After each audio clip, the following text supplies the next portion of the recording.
Bienvenidos a esta nueva clase. Hoy veremos las características fundamentales de los datos y de la información espacial, presentando los conceptos básicos de estos que deben tenerse siempre presentes a la hora de trabajar con un sistema de información geográfica. Como recordarán de la primera clase, los sistemas de información geográfica, debido a su complejidad, se dividen en varios subsistemas. De estos, el subsistema datos es el pilar fundamental que pone en marcha a los demás, ya que los datos son necesarios para la visualización y para el análisis. Empecemos haciendo una diferenciación entre lo que es un dato e información, ya que existe una importante diferencia entre estos dos conceptos. Datos es el conjunto de valores o elementos que utilizamos para representar algo, mientras que la información es un conjunto organizado de datos procesados que constituye un mensaje que cambia el estado de conocimiento del sujeto o sistema mientras recibe dicho mensaje. Por ejemplo, el código 502132N es un dato. Este código por sí mismo no tiene un significado y es necesario interpretarlo para que surja un significado.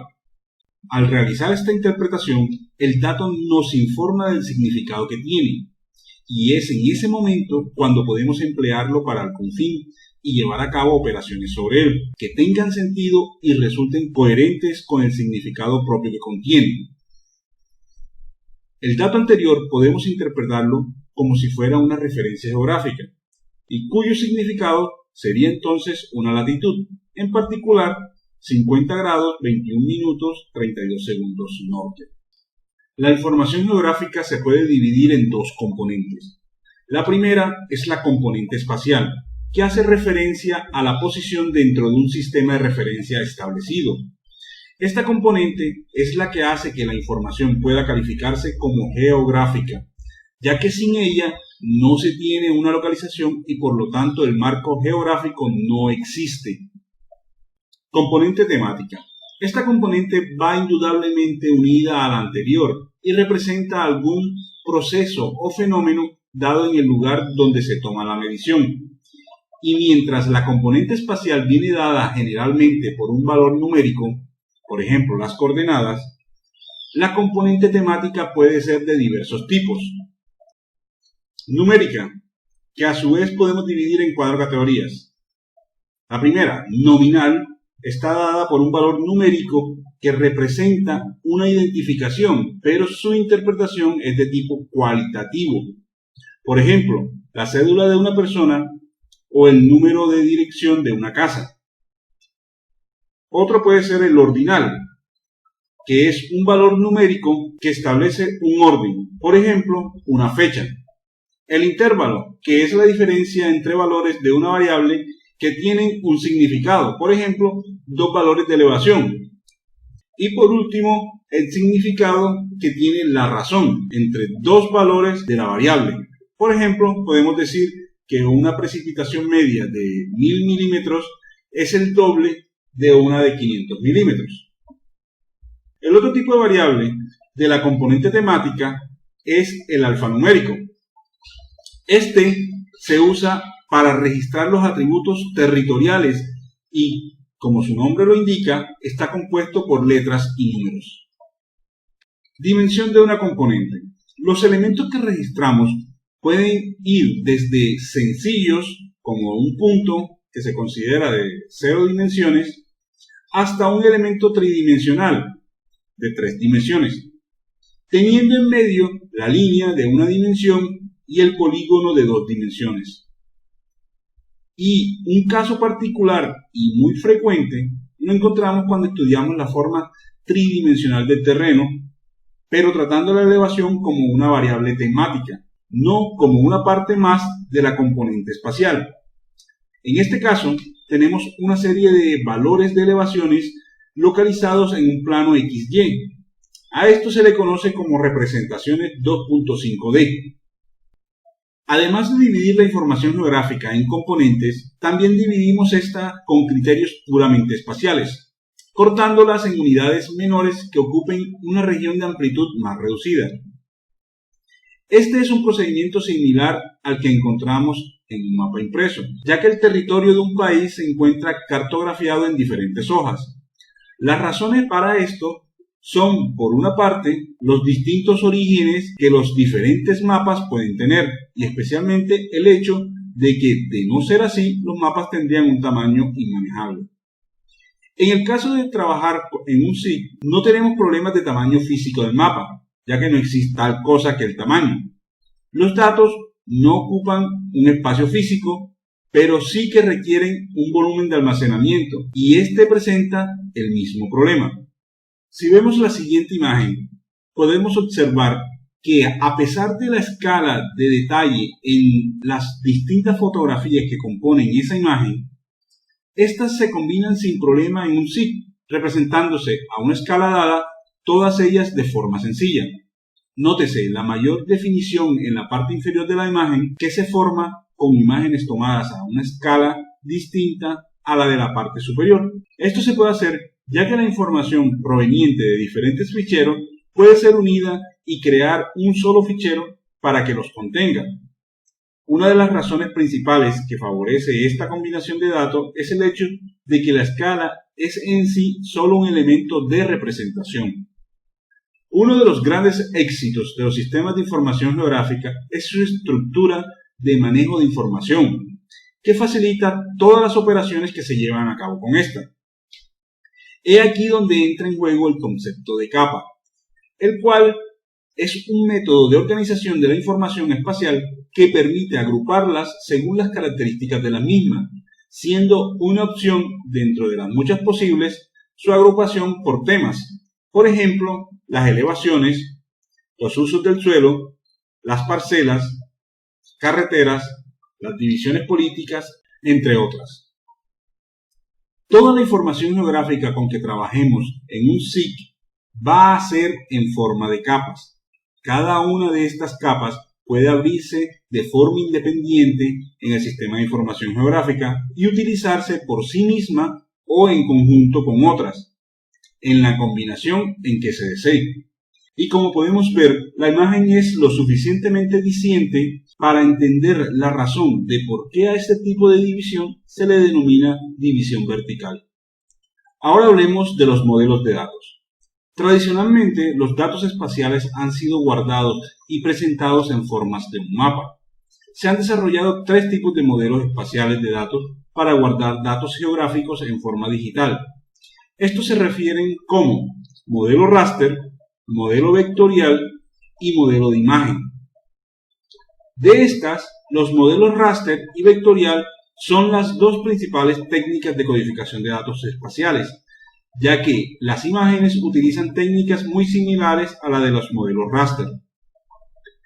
La idea de hacer un modelo de datos geográfico es crear una abstracción del mundo real, que emplee un conjunto de datos y objetos para que soporten ser desplegados como un mapa y generar consultas, ediciones y análisis.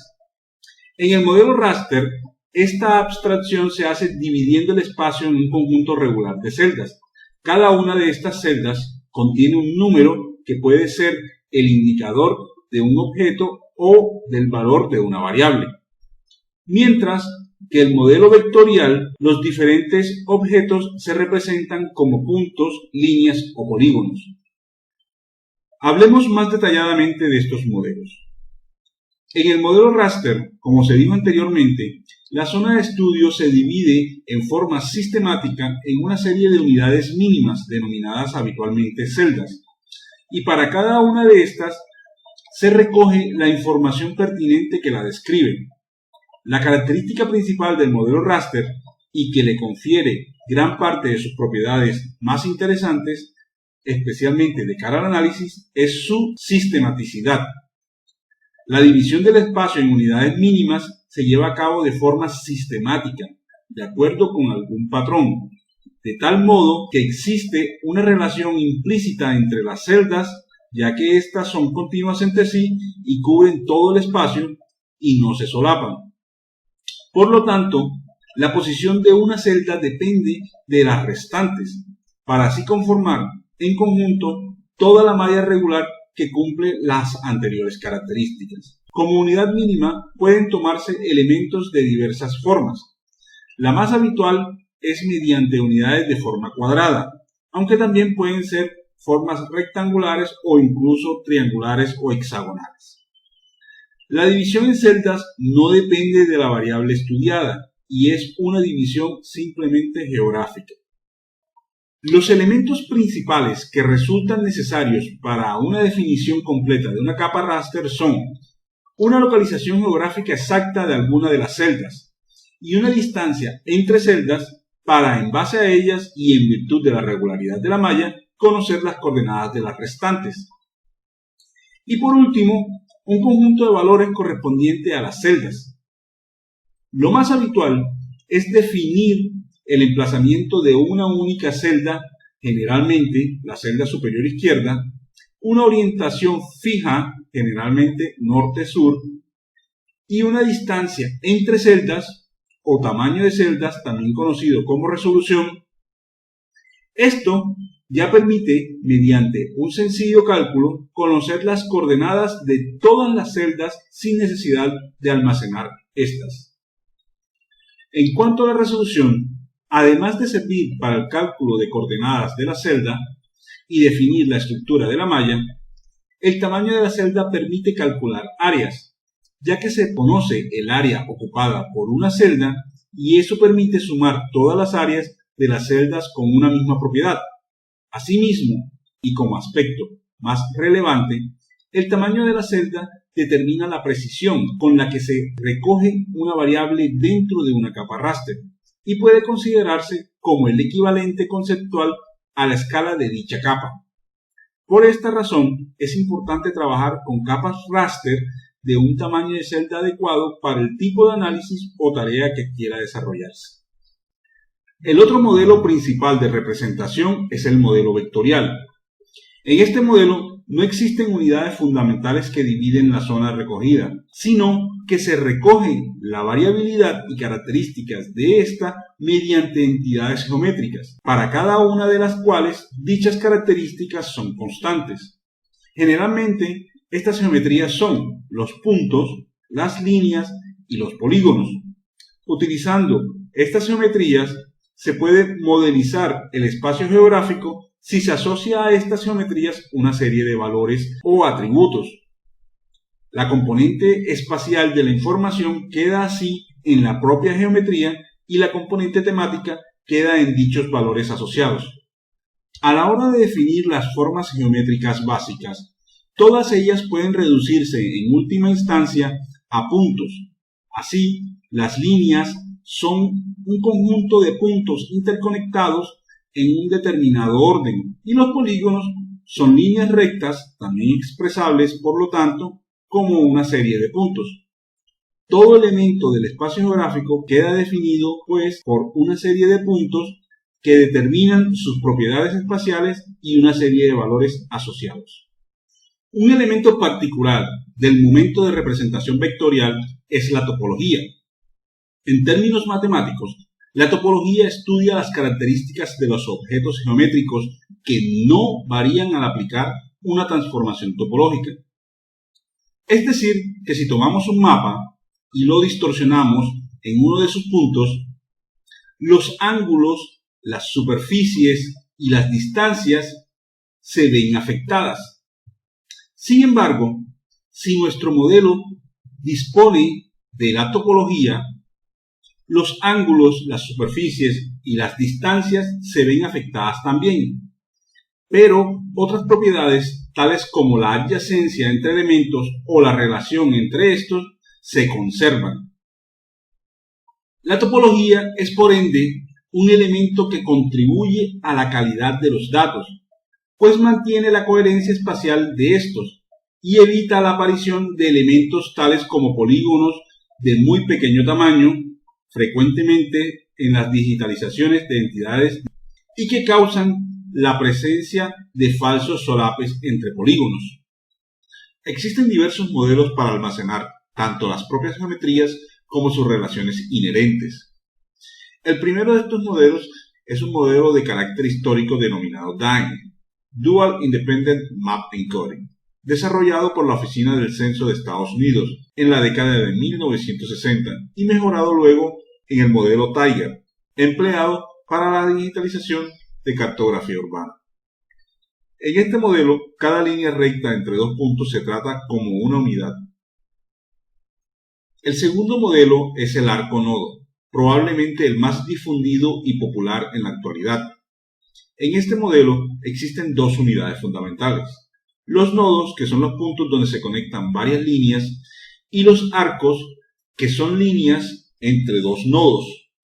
Estas líneas no han de ser rectas, ya que pueden contener en su recorrido vértices, los cuales son puntos que solo pertenecen a una entidad. La comparación entre modelos raster y vectorial resulta necesaria para hacer un uso correcto de ellos, eligiendo en cada caso el más adecuado y combinándolos de la manera más óptima. Algunos aspectos a tener en cuenta son los siguientes. Como podemos observar, el modelo vectorial se caracteriza por ser más preciso al momento de representar un objeto, funciona más como la cartografía tradicional y requiere un volumen menor de datos y puede utilizar las ventajas de la topología.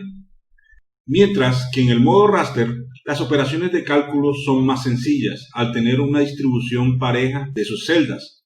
También es más fácil su actualización, ya que no requiere dibujar cada uno de los elementos que la componen, sino que los datos son fotografías satelitales.